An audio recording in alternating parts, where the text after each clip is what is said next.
Know that we are doing the best that we can, and sometimes doing the best doesn't mean that we're going to fix the problem.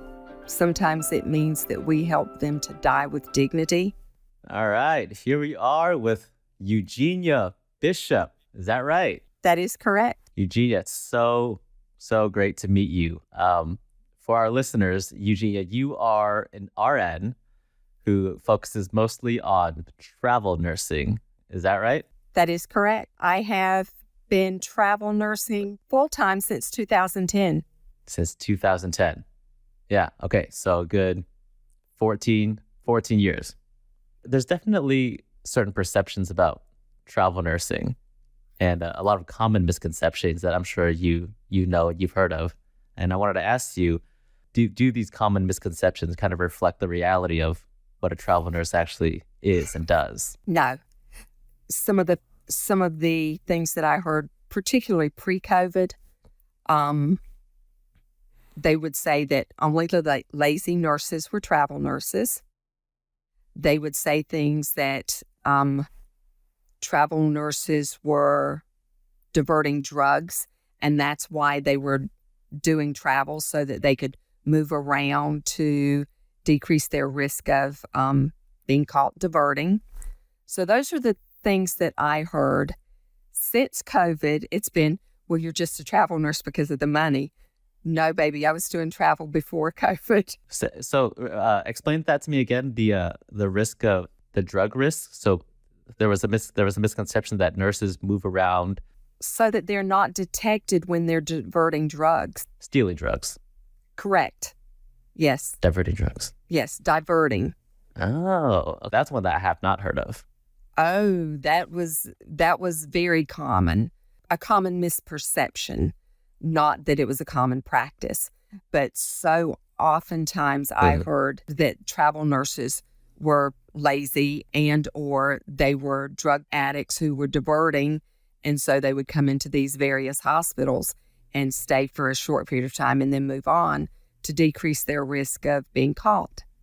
And that couldn't be further from the truth. The biggest thing is that you hear a lot of these people say, oh, you're in travel nursing just for the money, which, during the time, COVID, it was a lot of money, but you also had to, see the things like you saw. Right. And it was not easy on anybody, people were working, 60 hours a week for? Sometimes, yes.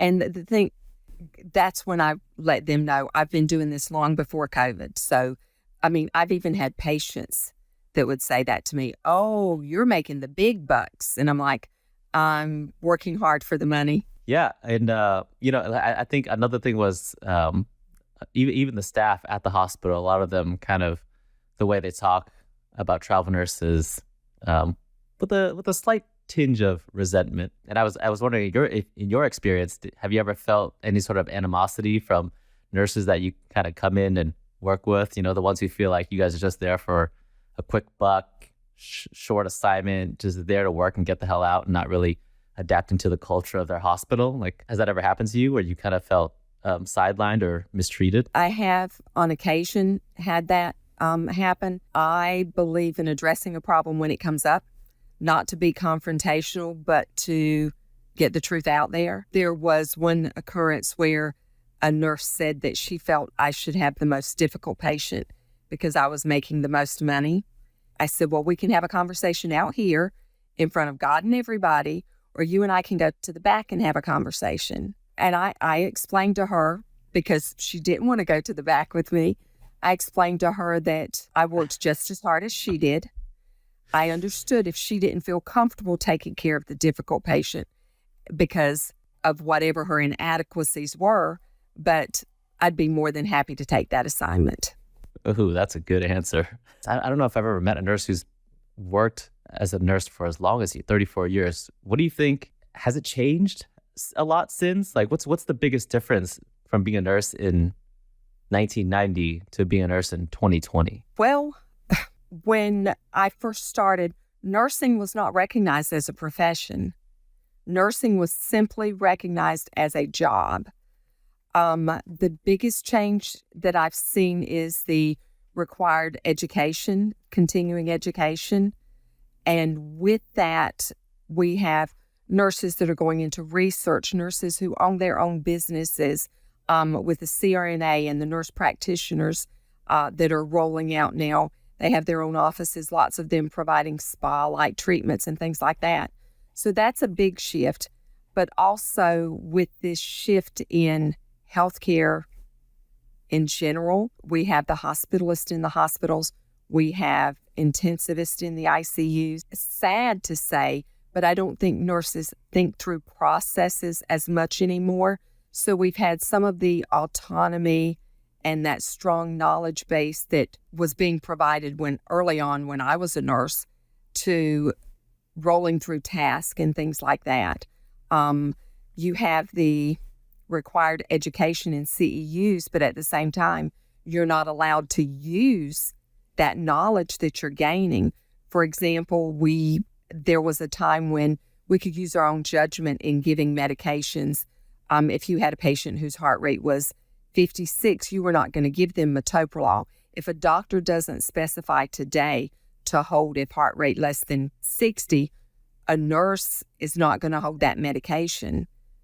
We were taught those things before, and today it's only with a physician providing you with parameters that you're allowed to hold it. Do you see what I'm saying? Do you feel like it's because the environment today doesn't allow for the nurse to think on their own, or have we just been kind of babied into, I think it is the environment. While the boards of nursing are requiring us to maintain CEUs in order to keep our licensure, at the same time, we are being handicapped by having the hospitalist and the intensivist there for every little thing that comes up, rather than using the knowledge you've gained from taking these required courses. You're simply going to somebody who's going to tell you what to do. Yeah. Well, you know what? It's funny. It's kind of like a double-edged sword, right? Because I'm sure at the time it was very progressive and innovative to have these people there because they can help you. But now I think what you're saying is that, like, it feels like these nurses are using these people as a crutch to, kind of just not having to think too hard about their decisions when they can just, this person's here. Why don't we just ask them for help and just let them do it? I can remember as a charge nurse in the ICU, we had a patient come up from the emergency department. This patient had a potassium of like 6.1, and the nurse had IV fluid with potassium infusing. And when I asked her why, she said, well, that's what the doctor ordered. You didn't stop to think to question that order? No, because the doctor said this is what the patient needed with a potassium of 6.1. Yikes. I see. So that's the biggest difference. You gave them too much help, and now they refuse to help themselves. How many years experience you've had? You said you've been a nurse since 1989. I was an LPN, and then in 1990, I passed my RN licensure board. So 34 years. Yeah, you've been a nurse. You've been a nurse for as long as I've been alive. It's basically what that is. I'm 34. I was born in 1989. Wow. Everybody's a baby compared to me now. We've talked to Derek, your recruiter, and one of your old nurse managers, Yaquil. I don't know if I'm even pronouncing that right, but yes, he gushed about you. He loved you. He's had nothing but great things to say about you as a nurse and as your manager. But you met him during COVID, is that right? Yes. We worked together. He was a rapid response nurse when I first started working with him. And then he was the unit manager for the ICUs. There were 3 ICUs in our hospital, and he was the unit manager there for all 3 of them. Was this an ICU that was at the Maryland state-funded hospital that opened up for COVID? Yes.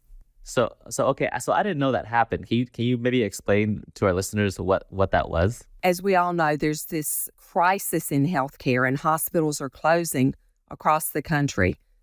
With COVID and this terrible, time that we were in April of 2020, Derek reached out to me and asked me if I would be willing to go to Maryland and help with starting the COVID units in the hospital. So in April of 2020, I went there. There were several hospitals across the state that had been shut down that opened just to take care of these COVID patients. The hospital that I was in Laurel, Maryland, was one of those hospitals. I'm not comparing us to a war zone or anything, but for lack of a better way of putting it, that's exactly what it felt like. We went into a hospital with minimal supplies, and you had to make do with what you had. And of course, with that crisis and so many businesses shutting down, we were having problems finding adequate supplies to take care of patients. Nurses bought their own thermometers to bring into the hospitals. It was just a trying time for all of us. Yeah. This was April of 2020. COVID had just shut down the world, and yes, they needed more space because patients were being infected with COVID. And at the time, which is what was so crazy about what Yaquil and Derek said, you were one of the first to actually raise your hand up and say, "Hey, I'm ready to work in these COVID units," because at the time it was actually dangerous. It's not like what it is now, what we know now. At the time, right, it was killing people left and right. We didn't know how infectious it was, and it was actually very scary if you came into contact with a COVID patient. So to have you just risk yourself and volunteer, like what made you kind of just want to jump in like that? Nursing is my passion. Taking care of people is my passion. And it doesn't matter the situation. Derek presented an opportunity. It was new, something that none of us had ever experienced in this lifetime. And he trusted me enough to offer me that opportunity. And knowing that he trusted me to send me into that environment, that said a lot. I can't say that it was one thing more so than another. It was, this is the right thing to do. These people need help. There were so many conspiracy theorists out there saying it's not real. And I can definitely from experience say it most certainly is. It was, and it still is something that all of us should be concerned about. The things that happened, the fallout, and the continued medical issues that patients continue to have as a result of it. Yeah, that's one thing that you don't really hear about. When I was still working in the ER, the long COVID was a real issue, yes, right? The lingering effects of having COVID. Absolutely. But how do you respond to those people? How do you respond to those people? Because I was in the same boat when I was working in the ER, and I was making these videos about trying to raise awareness about COVID and what you need to do to stay safe. And there were a lot of people saying that, listen, this isn't real. This is a government-funded vaccine to gain money. How do you respond to those people? Because I meet them. I still meet them. They still come to my comedy shows. They're friendly, but they still do not believe, COVID was real. They don't believe the vaccine works. One guy in El Paso said that, I got the vaccine and it gave me a heart attack. And I'm just like, I don't know if that's the reason you had a heart attack, man. I had one gentleman reach out through Facebook. He called me a murderer, said that I was working with the government to convince people in our community that this was a crisis, when in fact we were just trying to basically commit genocide. And I turned the tables on that young man. I knew that he had recently lost his 2-year-old son.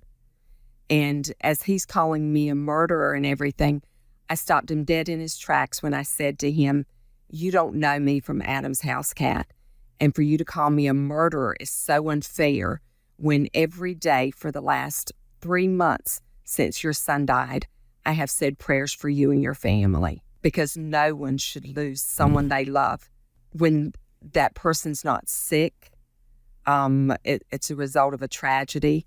And so I just want you to know you're still in my prayers." And from there, he started messaging me privately and wanted me to explain things to him, basically the sequela, from the time that someone's infected with the COVID, until the time that they die. And as I explained those things to him, and I talked to him about specific patients that I had had at the end of our 2.5 hour conversation, for lack of a better way of putting it, just us communicating back and forth, he ended up making a post on Facebook, apologizing to me publicly for having called me a murderer and saying he thought that I was doing the best that I could under the circumstances. Wow. Okay, you really get to see people turn around like that, but you somehow did it, huh? I think it's about education and reaching them on that very personal level. If you can, in that short period of time, not develop a rapport with him, but get him to see that I was sincere in what I was doing, I think that made the difference. Recently, I encountered another gentleman who, he was saying he thought it was all a hoax, that he had friends that didn't even test for COVID, and yet they were getting results in the mail saying that they had tested positive.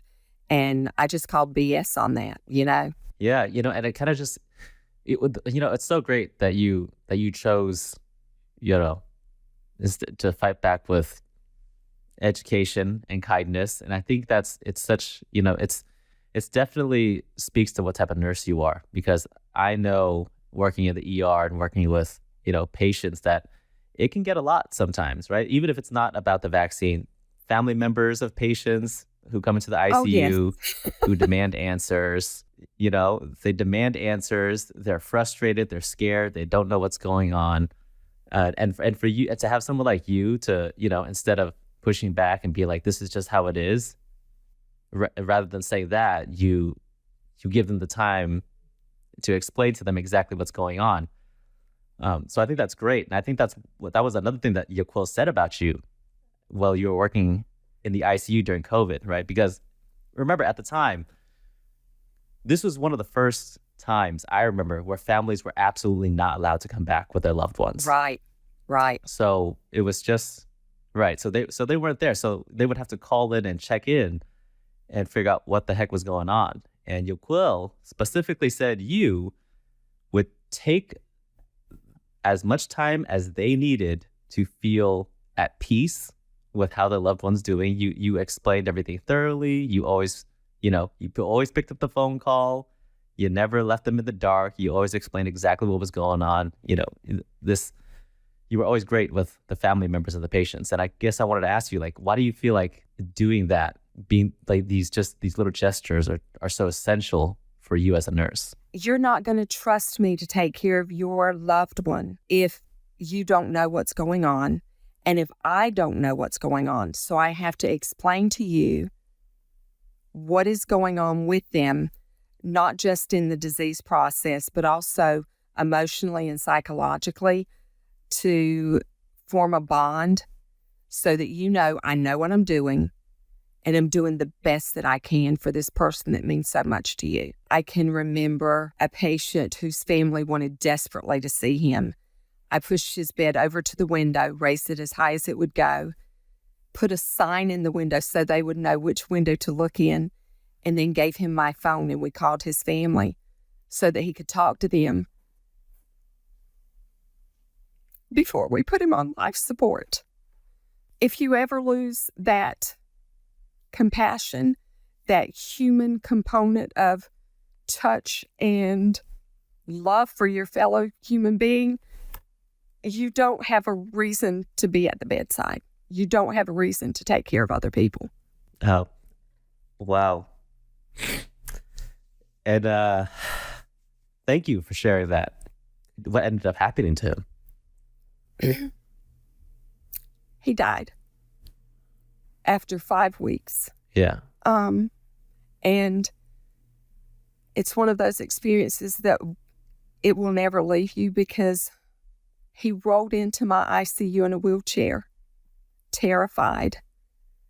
And before I could even get him from the wheelchair to the bed, he was clutching my hand and my arm and saying, "Promise me I'm going to go home."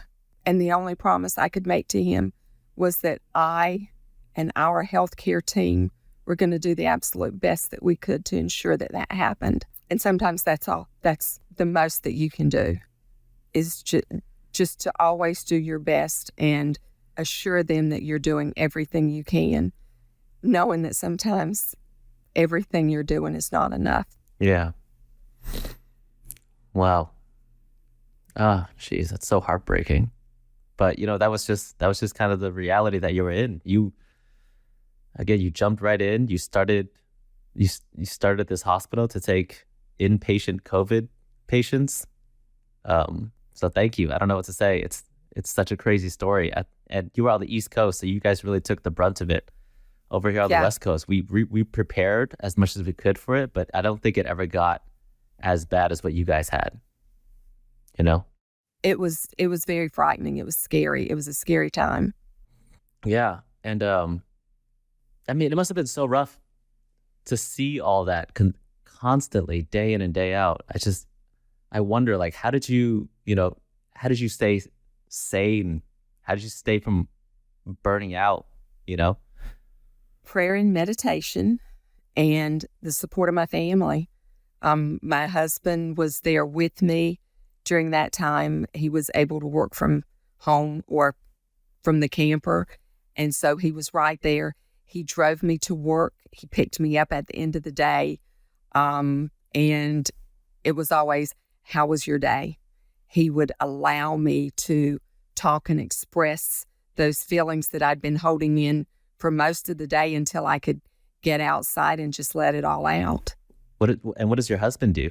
My husband is a director with a community health center. Okay, so he's also in healthcare. He is. Okay, yeah, so he can provide some decent feedback to your day.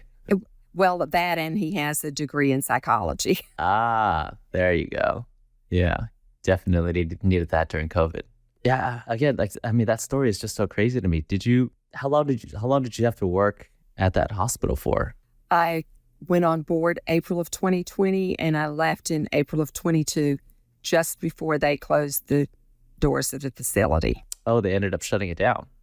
They built a new facility, and so they closed that one. But in March, my father had gotten sick, and they were starting to end contracts. I told Yakil I would make it very easy for him, rather than him having to say, we don't need this nurse, or we can cut this one, cut the contract short.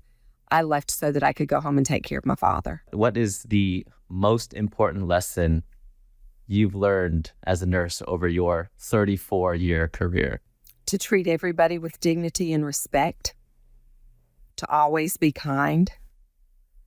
No matter how terrible a patient or a family is treating you, understand you are seeing them at one of the worst times in their life. So always be kind. Yeah. I feel the same way. I try to tell people too, because I'm on social media and I say a lot of really flippant things and people get upset and to think about how can you say this to people? And it's how we deal with stress. But I also absolutely sympathize and understand that, like, these people who come into the ER, I understand that I'm never going to get them. Like, they are never going to be this same person outside of the ER, Right. Like, you are not the same person during an emergency as you are when you are grocery shopping. And you're right. I'm absolutely the same way, I'll tell people all the time, like, I know this is how I act on social media. This is kind of how I deal with certain patients. But trust me, if my mom had to go to the ER, I would freaking burn that place. I would raise so much hell to get her back there and get her out of pain as fast as possible. I am right there with you. I totally understand. So I love that. Yes. And the last question is, I do a series online called Tips from the ER, giving, tips about what it's like to be in the ER. So I wanted to ask you, ICU nurse extraordinaire, what is one thing, a tip from the ICU, what is one thing you wish patients or family members knew before coming into the ICU, or what do you wish they knew about your job? Know that we are doing the best that we can, and sometimes doing the best doesn't mean that we're going to fix the problem. Sometimes it means that we help them to die with dignity. We understand what you're going through. We may not have walked in your shoes, but we understand how difficult it is for you. And just know we feel your pain. You may not see that we're taking this home with us sometimes. You may not see that my heart is breaking for you. But know, even under the stress that we're under, we're doing the best that we can. So you said that you are a frequent travel nurse, but you stay in North Carolina. Is that right? I've worked other places, but right now my assignment is in North Carolina. I have North Carolina, South Carolina, Virginia, Georgia, Maryland, and Pennsylvania. Gotcha. So you stay fairly local within those states. Those are all bordering each other, correct? Yes, staying close to home. And I know you said you had a husband. Do you have any other family members there that? I do. I have 2 children. I have a 42-year-old daughter, a 39-year-old son. My daughter has 4 children, and my son has 1 daughter. Oh my, Eugenia, may I ask how old you are? You seem very young. Yeah, I mean, not, be 60 but my you seem very mature in your stories. 60 on my next birthday. 60. Okay, so you're not that. So you're not that old. 0. And your family's all kind of in that area as well. Yes, they are. And I have a sister and a brother. They have large families, and so we are very family oriented. So staying close to home has always been very important to me. Yeah, you've made that a priority in your travel nursing assignments. Just kind of trying to stay close to your family. Yes. And I couldn't help but notice that you have sort of a Southern accent. Honey, this ain't no Southern accent. Yes. I've lived here in North Carolina my entire life. Your entire life. But I think you are Native American ethnically, I am. Correct? Yes, I am Lumbee Indian. We are the largest tribe east of the Mississippi River.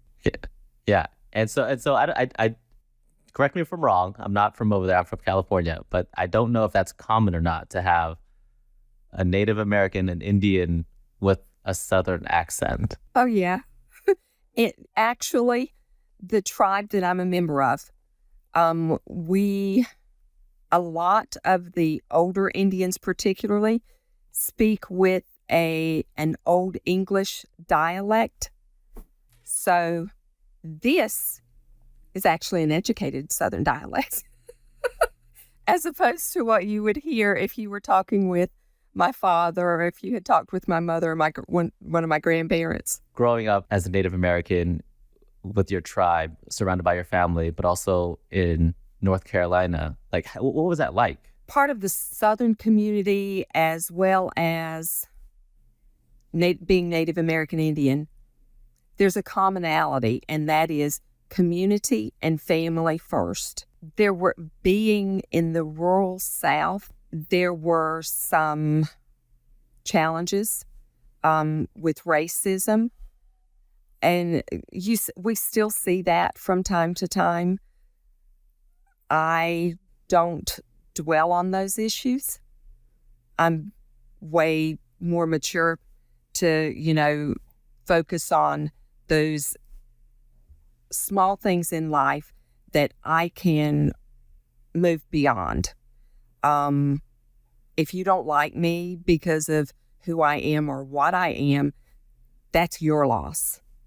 So being Native American, being a Southern woman, when I've traveled away from home, it makes me a novelty, truly.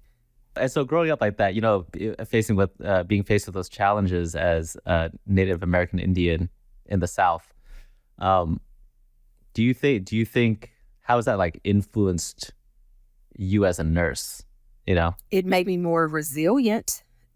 Certainly made me stronger, less judgmental of other people. Strongly independent is a good way to put it. And that is something that's not just part of my heritage, but also part of my familial background. Strong Native American women are the backbone of their families. And so being a Native American woman in a healthcare setting, as you see your patients as being a priority for you, just like you would your children or someone in your immediate family, providing care for them in a way that you would want somebody to care for your loved one. I think that's part of our culture, to treat people the way we want to be treated, the way we would want our loved one treated. Yeah, I mean, it shows absolutely with these stories that you've been telling me. I love that. I mean, for the people around you, it just seems like you have a very strong connection to your family and to your community. I think one of the things that Derek said was that you're also very involved with a lot of charities and volunteer work in your area. Is that right? I have been, yes. I am a member of a victims advocacy group called Shatter the Silence.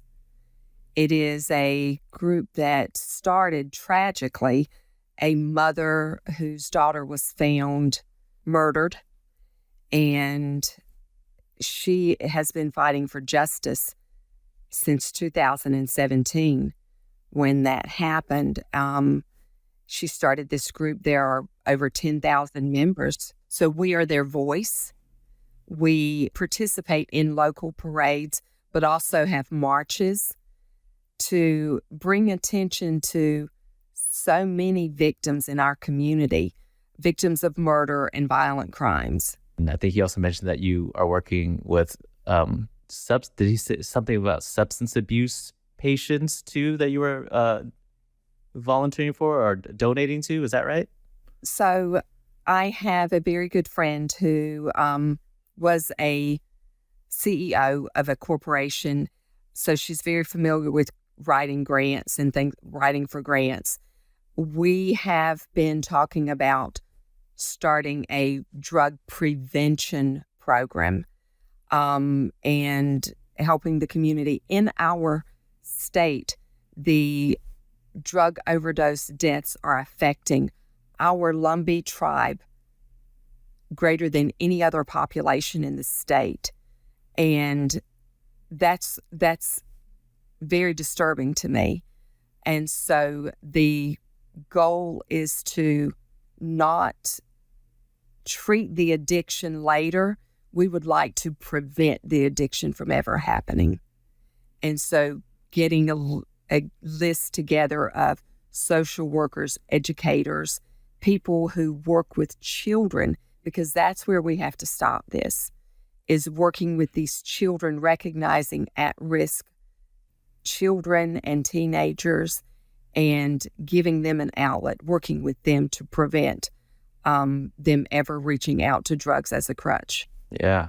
I'm part of a motorcycle ministry. Do I look like a motorcycle mama to you? When Derek mentioned that, I was expecting, I don't know what I was expecting, Harley Davidsons and leather jackets. I do that too. Do you really? Yes. Oh my gosh, that's so funny. There's just something very freeing about being on the motorcycle and to be part of a group that's actually ministering to the community, outreach with fundraising. At Christmas, we're part of the Christmas drive where families are identified beforehand, and then before Christmas, we go out with a friend of mine who is Santa Claus on the motorcycles and pass out gifts to these children and families. Wow. Yeah. So safe to say, like I said before, you are very involved in your community and trying to make everyone around you better, it sounds like. Absolutely. It also feels like your religion is a big part of your life. It is. It is absolutely a big part of my life. I don't know. Number one, I don't know how I would get through one day without my God, but I don't know how I would have ever gotten through COVID if it had not been for my prayers and the prayers of other people that were supporting me. Yeah, that's awesome. Well, Eugenia, I mean, shout out to you. It's incredible stories and, for being just an incredible nurse and advocate for your patients and, for the people around you. Again, this award, it's perfect for someone just like you. Like I said, we talked to, your coworkers, your recruiters. They had nothing but great things to say about you. And the one thing they said was that, like, it's so hard to put you into words. And they both were just adamant that, like, I just had to give you a phone call. And they said the minute you hear her talk, you will understand exactly what we mean. And they were absolutely right. I mean, so the way you explain things, it's captivating. I love listening to you. Thank you. And the way you tell, and the way you tell these stories. So, thank you so much for just, being you and being the badass motherfucking healthcare worker that you are, and continuing to put your stamp, in these hospitals and in these communities that you're a part of. It's incredible. Thank you. It's my life. It's what I do, and I absolutely live for it. Oh, Eugenia, this has been such a pleasure to hear from you and to learn from you. I don't remember the last time I was this emotional talking to somebody. So thank you for your honest opinions and stories. Thank you for doing this. And I mean, this is a great conversation for me. I don't know how you felt about it, but I love this. And thank you so much. Thank you for the opportunity. I really, No, of course, it meant a lot. Absolutely. No, you absolutely deserve all the credit. You absolutely deserve, to be here and to be labeled one of the most badass motherfucking healthcare workers in this country. I believe that. Thank you. Thank you. Thanks for listening to the Badass Motherfucker podcast. If you have a coworker who you believe is a badass motherfucker, head over to badassmotherfucker.com to nominate them. My goal is to highlight and share more stories of healthcare workers doing exceptional work in their community who deserve a little bit more recognition. If you enjoyed today's podcast, please give us a like, leave a review, and share it with your friends. Hell, slide into my DMs and tell me yourself. I can't wait to bring more stories your way. But until then, keep being the badass motherfucker that you are.